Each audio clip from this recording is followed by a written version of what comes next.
Waktu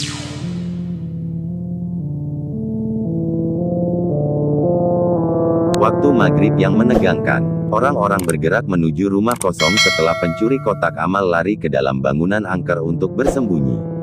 Tidak ada azan maghrib hari itu sebab seluruhnya pergi mengejar pencuri laknat yang lancang mencemari rumah suci dengan perbuatannya yang keji. Pencuri sialan, dia harus ditangkap dan diadili. Rombongan masa itu saling sahut menyahut, menumpahkan sumpah serapah, sesekali salah satu di antara mereka meneriakkan takbir. Mereka makin dekat, semerbak melati di bawah angin, dari arah rerimbunan pepohonan di halaman rumah angker. Rumah bau melati, konon sering ada penampakan wanita yang melayang-layang mengitari rumah. Ia terbang sambil tertawa cekikian. Namun, kali ini siapa yang peduli bau melati? Siapa yang peduli penampakan hantu wanita? Orang beramai-ramai, bahkan di dalam rombongan itu ada Pak Haji, mana mungkin wanita itu berani menampakkan diri.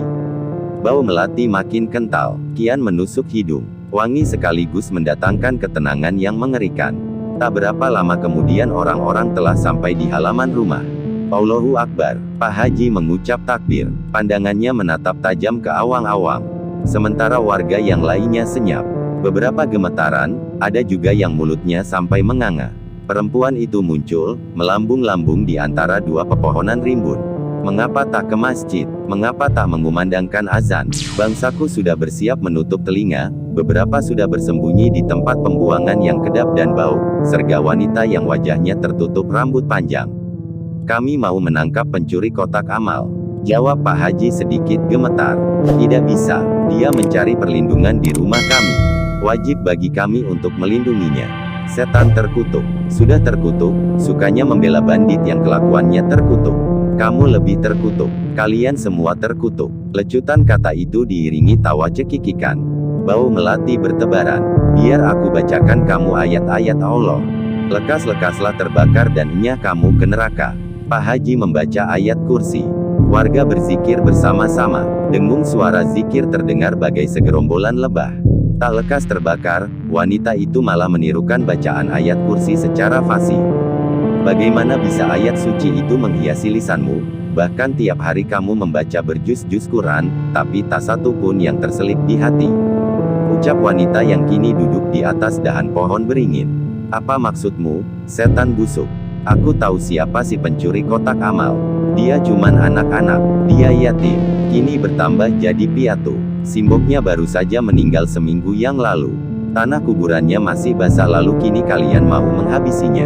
Bagaimana bisa penderitaan anak ini luput dari jangkauan kalian? Semua terdiam. Pak Haji makin jengkel. Tapi, bukan berarti dia boleh mencuri. Kamu mengumumkan kas masjid yang puluhan juta itu melalui pengeras suara. Sementara anak ini kelaparan. Hidupnya kini sebatang kara. Lalu kemana saja kas yang puluhan juta itu? Mengapa yang kalian pentingkan hanya pembangunan masjid saja? Kalau masjidnya bagus dan nyaman, ibadah jadi tenang. Pak Haji masih membela diri meski nada bicaranya makin melunak. Masjid kalian makin megah, makin nyaman, tapi Allah yang kalian sembah itu kelaparan, kehausan, sedang kalian tak mau menggubrisnya. Kurang ajar, beraninya kamu merendahkan Allah. Mana mungkin Allah lapar dan kehausan? Pak Haji kembali menaikkan suara. Telunjuknya mengacung ke atas, tasbihnya terlihat melilit di pergelangan tangan. Dalam setiap jiwa yang kelaparan dan kehausan, Allah begitu dekat. Apa kalian tak pernah mengasah hati nurani? Wanita itu kembali cekikikan. Perkataan terakhir wanita itu membuat hati Pak Haji melunak secara kafah. Dahulu, di pondok pesantren, ia kerap mendengar hadits qudsi tersebut. Mengapa kini ia malah melupakannya?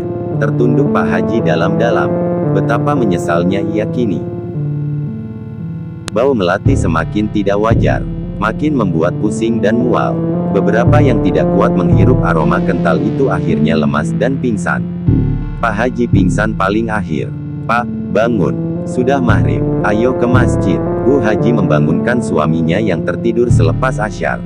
Buru-buru Pak Haji ke masjid dan mengecek kotak amal. Masih pada tempatnya. Pucat muka pria sepuh itu karena mimpi yang terus berkelebat di benaknya. Usai maghrib, Pak Haji dan beberapa jamaah membongkar kotak amal. Dari hasil yang didapat, sebagian dialokasikan untuk pembangunan, sebagian untuk kesejahteraan umat. Esok hari, Pak Haji buru-buru membeli sembako dengan uang kotak amal, ditambah uang pribadinya. Ia mendatangi rumah anak yatim yang ada di dalam mimpi. Tersuruk-suruk langkah Pak Haji membopong sekarung beras dan menenteng bingkisan. Beberapa warga menawarinya bantuan untuk membawakan karung beras, tapi Pak Haji menolak. Ini adalah kelalaianku. Aku membiarkan anak yatim itu kelaparan. Aku sendiri yang harus memikulnya.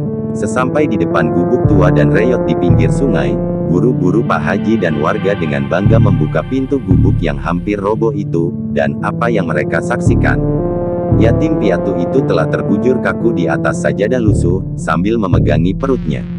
Di hadapannya ada Al-Quran kecil yang masih terbuka pada surat Al-Mu'min ayat 47. Inna lillahi wa inna ilaihi ruji'un.